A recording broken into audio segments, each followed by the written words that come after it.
தைக்கால் தோணித்துறை மீனவ கிராமத்தைச் சேர்ந்த 6 மீனவர்கள் படகில் கடலுக்கு சென்ற நிலையில் கடலின் சீற்றம் காரணமாக படகு கவிழ்ந்து அவர்கள் கடலில் தத்தளித்தனர். அவர்கள் அங்கிருக்கக்கூடிய ஒரு தனியார் கப்பல் இறங்குதளத்தில் தஞ்சமடைந்தனர். 2 நாட்களாக அங்கு சிக்கியிருக்கக்கூடிய நிலையில் தங்களை மீட்க வேண்டும் என்று அவர்கள் கோரிக்கை விடுத்தனர். புதிய தலைமுறை வாயிலாக அவர்களுடைய கோரிக்கை ஒளிபரப்பப்பட்டது. இதனைத் தொடர்ந்து அவர்களை மீட்பதற்கான பல்வேறு நடவடிக்கைகள் எடுப்பதற்கான திட்டங்கள் தீட்டப்பட்டன. படகுகள் வாயிலாக அவர்களை மீட்கலாம் என்று சொல்லப்பட்ட நிலையில் கடலின் சீற்றம் மற்றும் காலநிலை காரணமாக படகில் மீட்பதில் சிக்கல் நீடித்தது. இதனைத் தொடர்ந்து தற்பொழுது ஹெலிகாப்டர் மூலமாக அவர்களை மீட்கக்கூடிய பணிகள் நடைபெற்று வருகின்றன. ஏற்கனவே 2 மீனவர்கள் மீட்கப்பட்டுவிட்டனர். மீதம் இருக்கக்கூடிய 4 மீனவர்களை மீட்கக்கூடிய பணி நடைபெற்று வருகிறது.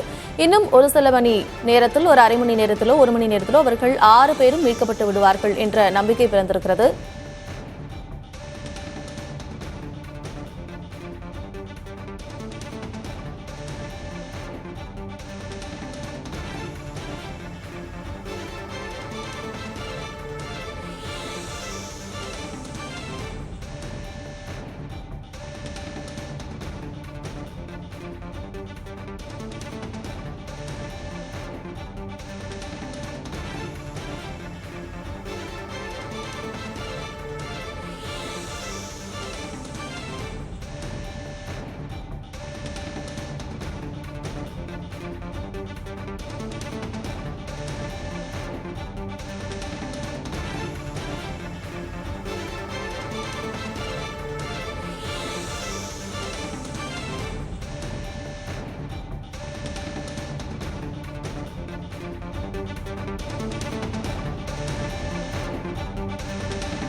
தனியார் கப்பல் இறங்குதளத்தில் சிக்கியிருக்கக்கூடிய 6 மீனவர்களை மீட்கக்கூடிய அந்த பணி நடைபெற்று வருகிறது. ஏற்கனவே 2 பேர் மீட்கப்பட்டுவிட்டனர்.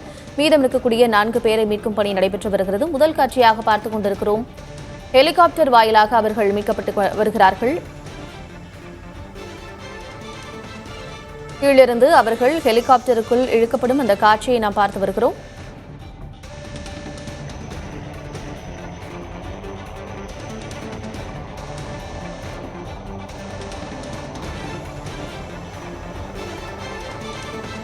விவரங்களோடு மீண்டும் இணைகிறார் செய்தியாளர் ஸ்ரீதர். அவரோடு பேசலாம். ஸ்ரீதர், இந்த ஏற்கனவே 2 பேர் மீட்கப்பட்டு விட்டாங்க.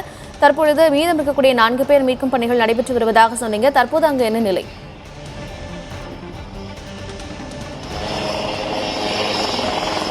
குறிப்பாக அந்த 6 மீனவர்களும் தற்போது மீட்கப்பட்டு விட்டார்கள் என்று சொல்லலாம். மகிழ்ச்சியான ஒரு செய்தியை நாம் பதிவு செய்கிறோம்.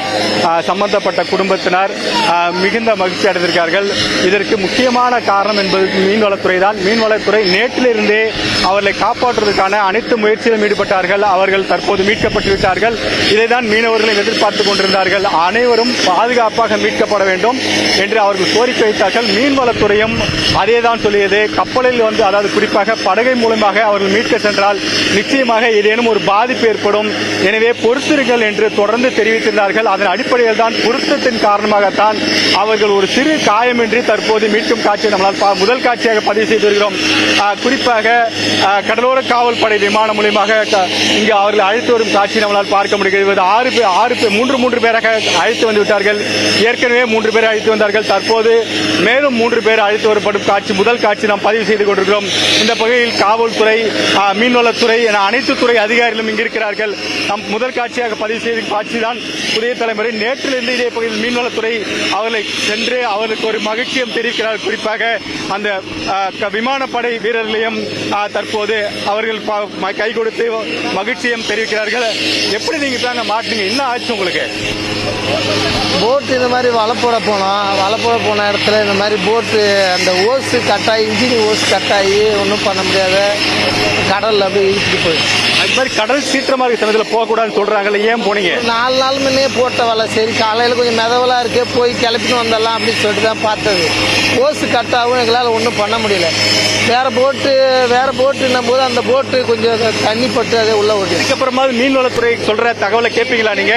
அப்படிலாம் போக மாட்டோம். இதுக்கு மேலே அப்படிலாம் போக மாட்டோம்.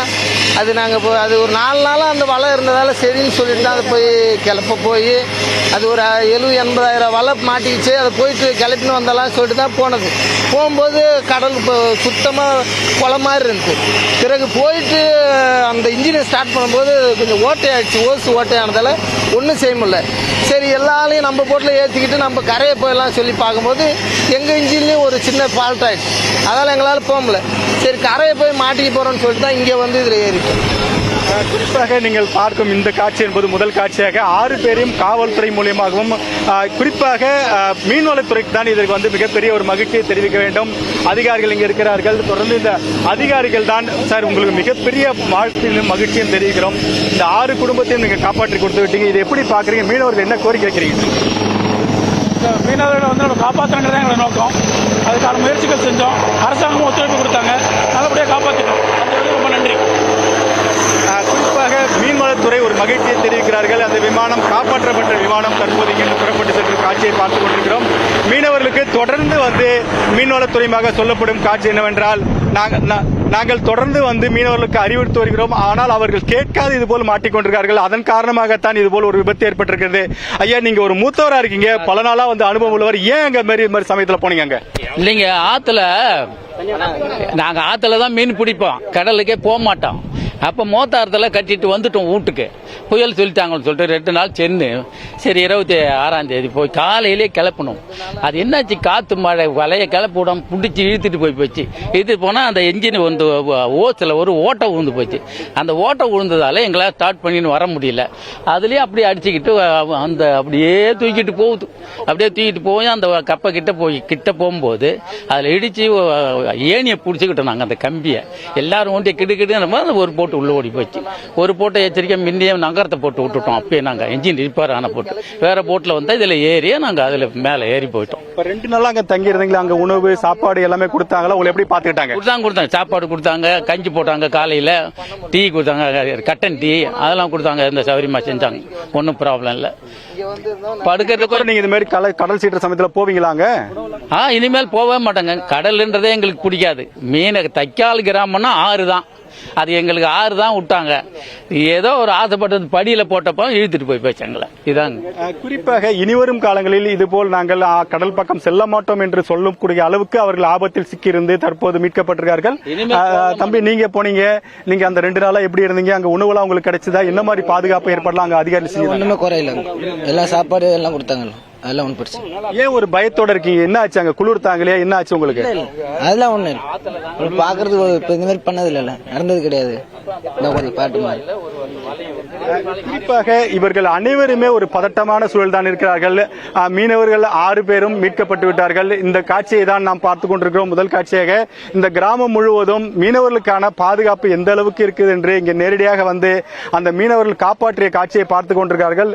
தொடர்ந்து வந்து மாவட்ட நிர்வாகத்திற்கு மிகப்பெரிய ஒரு நன்றியை தெரிவிக்க வேண்டும். காரணம், அவர்கள் நேற்று புதிய தலைமுறை செய்தி வெளியிட்டதிலிருந்து இவர்களை மீட்பதற்கான அனைத்து முயற்சிகளும் மேற்கொண்டு வந்திருக்கிறார்கள். நம்ம ஒளிப்பதிவாளர் பாலா காண்பித்துக் கொண்டிருக்கிறார். அந்த கிராமம் முழுவதுமே அங்கங்கே பெண்களும் மற்றவர்களும் என்ன நடக்கிறது என்று பார்க்கும் காட்சியை நம்மளால் பார்க்க முடிகிறது. அது மட்டும் இல்லாமல் மீன்வளத்துறை அதிகாரிகள் நேற்று காலையிலிருந்து இங்கு முகாமிட்டு இவர்களை மீட்கும் வரை இதே பகுதியில் இருந்திருக்கிறார்கள். அதுக்கு முக்கியமான காரணம் புதிய தலைமுறை வெளியிட்ட செய்தி.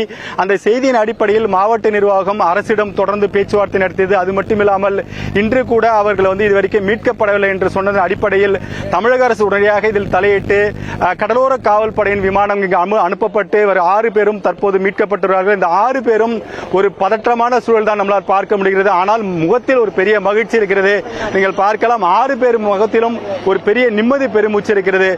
இதன் பிறகு நீங்க இந்த மாதிரி போவீங்களா? போக மாட்டோம். இதுக்கு மேல அந்த மாதிரிலாம் போக மாட்டோம்.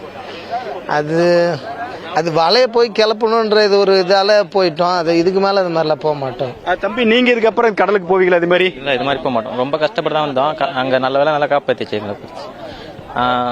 இதுக்கப்புறம் இது மாதிரி வேலை வச்சுக்க மாட்டோம். தெரியாம. தம்பி, நீங்க இதுக்கப்புறம் போவீங்களா? அது மாதிரி போக மாட்டோம். அரசு அதிகாரி சொல்றதெல்லாம் கேட்பீங்களா? ஊடகத்து மூலியமா வர செய்தியெல்லாம் பார்ப்பீங்களா? நிச்சயமாக இவர்கள் வந்து இதன் பிறகு இதுபோல் சம்பவத்திற்கு கண்டிப்பாக ஈடுபட மாட்டார்கள். அந்த அளவுக்கு இவர்கள் வந்து கடந்த 2 நாட்களாக அந்த பகுதியில் அனுபவித்து விட்டார்கள். அது மட்டும் இல்லாமல் கடல் சீற்றத்தின் நடுவே இவர்கள் மீன் பிடித்திருந்தாலும் இதுபோல் விபத்து ஏற்படும் போது நிச்சயமாக அது ஒரு பதற்றம் ஏற்படும். அந்த பதற்றத்தின் காரணமாகத்தான் அவர்கள் 6 பேரும் இந்த பகுதியில் வந்து ஒரு பதற்றத்தோடு நின்று கொண்டிருக்கிறார்கள். நீங்கள் முக்கியமாக சொல்ல வேண்டும் என்றால் இந்த மீன்வளத்துறை அதிகாரிகள் கடந்த 21ஆம் தேதியே தேதியிலிருந்து மீன்பிடிக்க செல்லக்கூடாது, ஆழ்கடலில் சென்றவருக்கு மீண்டும் கடல் கரைக்கு திரும்ப வேண்டும் என்று அறிவுறுத்திய போதும் கூட மீனவர்களின் ஒரு விழிப்புணர்வு இல்லாத காரணத்தால் இந்த விபத்து என்பது ஏற்பட்டிருக்கிறது. ஆனாலும் சிறு காயமின்றி அவர் 6 பேரும் பத்திரமாக மீட்டு விட்டார்கள். குறிப்பாக மீன்வளத்துறை அதிகாரிகளுக்கும் கடலூர் மாவட்ட நிர்வாகத்திற்கும் தமிழக அரசும் புதிய தலைமுறையும் ஒரு நன்றி கடன் பட்டிருக்கிறது. காரணம், ஒரு செய்தியை செய்தியாக பார்க்காமல் அதில் இருக்கும் உண்மை தன்மை பார்த்து அவர்களை மீட்க முயற்சியில் ஈடுபட்டிருக்கிறார்கள். ஐயா, உங்களுக்கு மிக பெரிய மகிழ்ச்சி தரும் நன்றியை தெரிவிக்கிறோம். நேற்றிலிருந்து இந்த செய்திக்கு முக்கியத்துவம் தந்து இந்த நடவடிக்கை மேற்கொண்டீங்க. இதுவரும் மீனவர்களுக்கு என்ன மாதிரி அறிவுறுத்தல் பண்றீங்க சார்? அரசு தெரிவிக்க எல்லா இதையும் உடனடியாக கடைபிடிச்சு அந்த வழிமுறைகளை பின்பற்றி மீன் பிடிக்கணும். அதை மீறி எதுவும் செயல்படக்கூடாதுன்னு கேட்டுக்கிறேன். நன்றி சார். நிச்சயமாக இது ஒரு மகிழ்ச்சியான செய்தியாக தான் நான் பதிவு செய்து கொண்டிருக்கிறேன். இந்த பகுதிக்கு முதலில் புதிய தலைமுறை வந்து இந்த செய்தியை வெளியே கொண்டு வந்தது. அதிலிருந்து இதுவரைக்கும் அவர்கள் எப்படி மீட்கப் போகிறார்கள் என்று திக் நேரமாகத்தான் இருந்தது. அந்த திக் நேரம் தற்போது முடிவுக்கு வந்துவிட்டது. இந்த காற்றழுத்தம் கூட தற்போது முடிவுக்கு வந்துவிட்டால் தமிழக மக்களுக்கு ஒரு பெரும் மகிழ்ச்சியாக இருக்கும். மழை தரப்போகிறதா, காற்றை தரப்போகிறதா, அழிவை தரப்போகிறதா, அல்லது மழையை தந்து விவசாயத்தை பெருக்கப் போகிறதா என்ற கேள்வியுடன் தமிழக மக்கள் எதிர்பார்த்துக் கொண்டிருக்கிறார்கள். நிச்சயமாக ஸ்ரீதர், புதிய தலைமுறை மீண்டும் பாதிக்கப்பட்ட மக்கள் பக்கம் நிற்கும் அப்படிங்கிறத மீண்டும் ஒரு முறை உறுதிப்படுத்தி இருக்கிறது. மக்களுடைய அந்த 6 மீனவர்களுடைய அந்த கோரிக்கையை மீன்வளத்துறைக்கு தெரியப்படுத்தி மீன்வளத்துறை தற்பொழுது அந்த நடவடிக்கை எடுத்து 6 மீனவர்களும் பத்திரமாக மீட்கப்பட்டு விட்டிருக்கிறார்கள். இது மிகவும் மகிழ்ச்சியான ஒரு செய்தியாக இருக்கிறது.